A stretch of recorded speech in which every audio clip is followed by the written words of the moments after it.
Hulagu खां ने बड़े लोग मरवाए थे, बड़े। बगदाद में 20 लाख आदमी कत्ल करवाया उसने, 16 लाख आदमी उसने तलवार से मरवाया।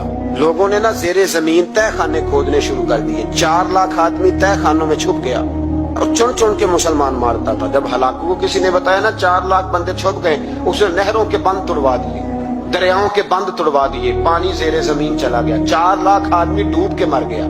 20 लाख आदमी मरवाया। एक दिन एक इलाके में घूम रहा था, नींबू खाने का बड़ा शौकीन था। बाजार में गया तो एक नींबू खरीदा।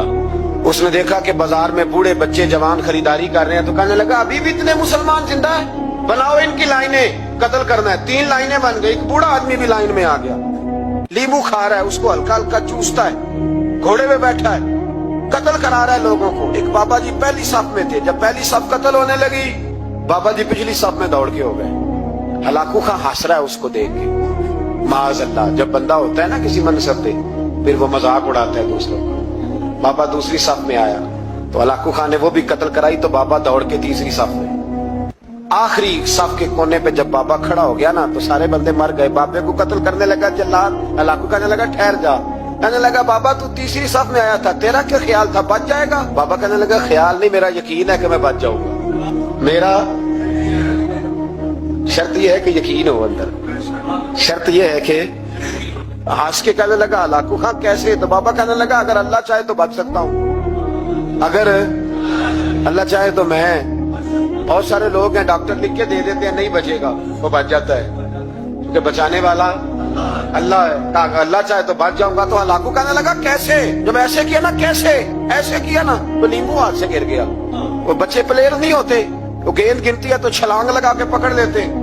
बड़ा घोड़सवार था, नेजाबाज था, छलांग लगाई नींबू कैश करने के लिए। कैसे? तू कैसे बचे? यूं हाथ घुमाया, नींबू गिरा तो छलांग लगाई, नीचे झुका। जब नीचे झुका ना तो गिर गया घोड़े से। जो पैर था वो घोड़े की रकाब में उलझ गया। घोड़ा डर के दौड़ गया। जब घोड़ा दौड़ा तो जमीन पर जोर जोर से सर लगने लगा। सिपाहियों कहता दौड़ो, इसको पकड़ो। सिपाही भी दौड़े पर घोड़ा काबू ना आया। घोड़ा उस वक्त रुका जब ना उसका चेहरा पहचाना जाता था, ना आंखें सलामत थी, ना नाक सलामत थी। उसकी खोपड़ी सारी इस तरह चूर चूर हो गई जैसे किसी ने हथौड़े के साथ पीसी हो। हलाकू की लाश से खून बह रहा था। बाबा हंस रहा था।